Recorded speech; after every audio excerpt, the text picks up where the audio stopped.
बिस्मिल्लाहिर्रहमानिर्रहीम। अस्सलाम वालेकुम। कैसे हैं आप सब? उम्मीद करती हूँ आप सब बिल्कुल ठीक होंगे। आज की वीडियो क्लास 6 की न्यू ऑक्सफोर्ड सेकेंडरी साइंस पर है और आज की वीडियो में बच्चों में आपके साथ चैप्टर नंबर 7 मिक्सचर्स, इसकी जो एक्सरसाइज का सॉल्यूशन है उसका पार्ट 2 शेयर करने जा रही हूँ, जिसमें मैं आपके साथ लॉन्ग क्वेश्चन आंसर्स और थिंक अबाउट इट का सॉल्यूशन शेयर करूँगी। तो आप सब बच्चे पेज नंबर 96 को ओपन कर लें ताकि आप लोग भी मेरे साथ इस एक्सरसाइज को सॉल्व कर सकें और चीज़ों को बेहतर अंदाज में समझ सकें। What is the composition of air? Air किन किन चीज़ों पर मुश्तमिल है वो आपने एक्सप्लेन करना है, क्योंकि ये एक लॉन्ग क्वेश्चन है। तो सब बच्चे पेज नंबर 88 को ओपन कर लें। यहाँ पर हमारे पास टॉपिक है composition of air. Air is a mixture of gases with oxygen and nitrogen forming most of it. हवा जो है वो गैसेस पर मुश्तमिल है, उन गैसों में नाइट्रोजन और ऑक्सीजन सबसे अहम गैस है। The composition of air is रफली the same all over the world. हवा जिन चीज़ों पर मुश्तमिल है वो चीज़ें हर ज़मीन के हर कोने पर सेम है। The main difference from place to place are in the amount of water vapour, smoke and dust. जहाँ अगर कोई फ़र्क आ रहा है जगह से जगह की, मतलब अगर इस्लामाबाद में हवा की कंपोजिशन में और अगर हम लाहौर चले जाएं वहाँ की हवा की कंपोजिशन में क्या फ़र्क है? वहाँ पर फ़र्क है वाटर वेपर्स का। कहीं पर ह्यूमिडिटी ज़्यादा होती है, कहीं कम होती है, कहीं डस्ट ज़्यादा होती है, कहीं कम होती है, यानी एयर पोल्यूशन पर भी डिपेंड करता है। The amount of water vapours in the air is called its humidity. हवा के अंदर आबी बुखारात का मौजूद होना ह्यूमिडिटी कहलाता है। Air also contain small amount of carbon dioxide and noble gases such as helium and argon. हवा कुछ मिकदार हवा के अंदर थोड़ी मिकदार में ही कार्बन डाइऑक्साइड भी मौजूद है और नोबल गैसेज भी मौजूद हैं। अब नोबल गैसेज में किन का जिक्र किया गया? हीलियम का और आर्गन का। ये वाला जो पैसेज है सिर्फ आपने लिखना है, नीचे वाला पैसेज आपने नहीं लिखना। साथ आपने ये वाली फिगर बना देनी है तो सबसे बेस्ट हो जाएगा। चलते हैं नेक्स्ट क्वेश्चन की तरफ। Why is an alloy consider to be a mixture not a compound? Alloy को हम मिक्सचर क्यों कहते हैं, हम कंपाउंड क्यों नहीं कहते? इसकी क्या वजह है? तो इसका आंसर मैंने राइट डाउन किया है। N alloy is considered a mixture rather than a compound because its components are physically combined, not chemically combined, and they can be combined in variable proportion। कह रहे हैं कि अलाय को हम इसीलिए मिक्सचर कह रहे हैं क्योंकि जो इसकी जो चीज़ें हैं ना, यानी स्टील और जैसे कॉपर को हम स्टील बनाते हैं तो हम दो चीज़ों को मिक्स करते हैं तो वो दोनों चीज़ें फिजिकली मिक्स हो रही हैं एक दूसरे के साथ ज़ाहिरी तौर पर, लेकिन उनका केमिकल फार्मूला सेम है, केमिकल फार्मूला चेंज नहीं हुआ। इसके अलावा उनकी क्वांटिटी वेरिएबल प्रोपोर्शन का मतलब डिफरेंट है, यानी अगर हम कॉपर डाल रहे हैं तो कॉपर की क्वांटिटी ज़्यादा हो सकती है। स्टील बनाते टाइम अगर कोई और चीज़ डाल रहे हैं तो दोनों चीज़ों की जो हमारे पास रिएक्टेंट्स है ना, उनकी क्वांटिटी डिफरेंट हो सकती है, सेम नहीं होती। What are the difference between compound and a mixture? एक कंपाउंड में और मिक्सचर में क्या फ़र्क है? Give 2 examples of each. दोनों की दो मिसालें दें। तो ये आपका जो आंसर है पेज नंबर 87 के ऊपर मौजूद है।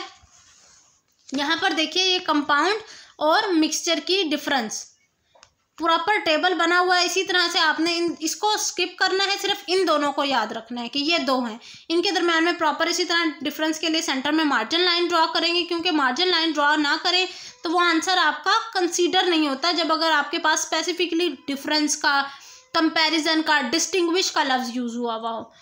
2 or more different elements are chemically combined. 2 or more elements or compounds are physically combined.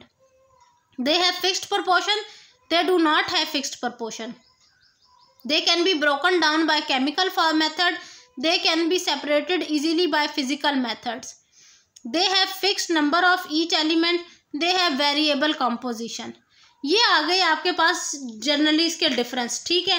अब अगर हम मिक्सचर की बात करें तो मिक्सचर में यहाँ पर ऊपर हमें इतनी सारी मिसालें दी हुई हैं, 6 मिसालें हैं, इनमें से कोई सी भी मिसाल आप लिख सकते हैं।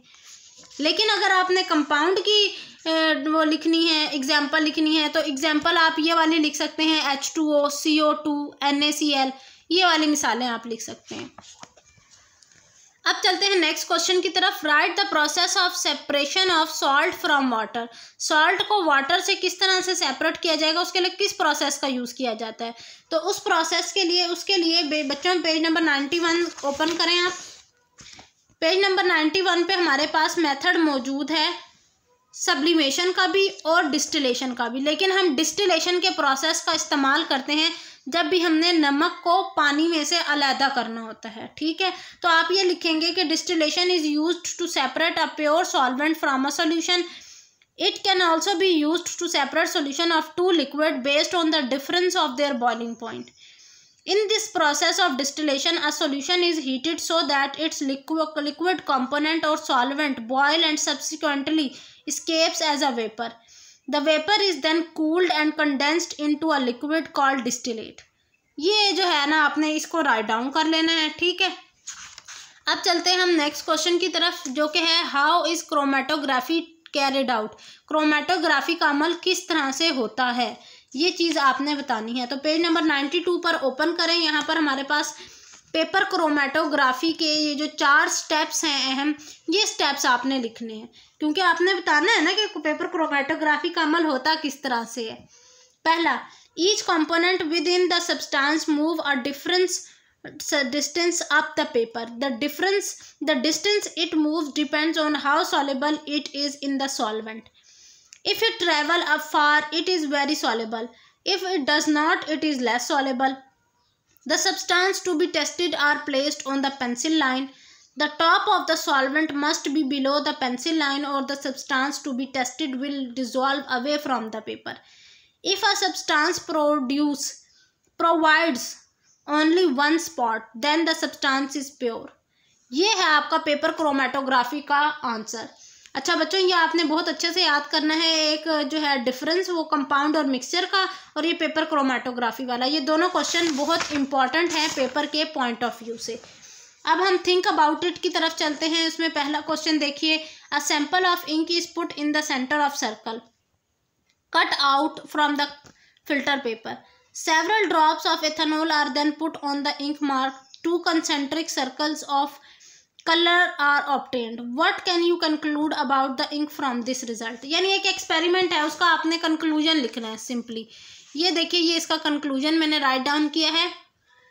आप स्क्रीनशॉट लेना चाहें तो स्क्रीनशॉट ले सकते हैं, ये लें, स्क्रीनशॉट लेना चाहें ले लें। इस तरह करके इसका आपने आंसर राइट डाउन करना है। क्वेश्चन नंबर 2 देखिए, उसमें पार्टिकल्स आपने ड्रॉ करने हैं पहले और फिर उसको शुगर सॉल्यूशन में दिखाना है। अब देखिए, प्योर वाटर सॉल्वेंट है और ये क्या है, सोल्यूट है शुगर। तो एट द एंड जब शुगर सॉल्यूशन बनेगा तो शुगर के जो पार्टिकल्स हैं वो कम होंगे और वाटर के पार्टिकल ज़्यादा होंगे, जो कि साबित करेंगे कि सोल्यूट और सॉल्वेंट आपस में मिक्स हो गए हैं। तो इस तरह करके आपने इसकी फिगर ड्रॉ करनी है। और ये थी मेरी आज की वीडियो। इंशाल्लाह मुलाकात होगी अब आपसे नेक्स्ट वीडियो में। तब तक के लिए अल्लाह हाफिज़।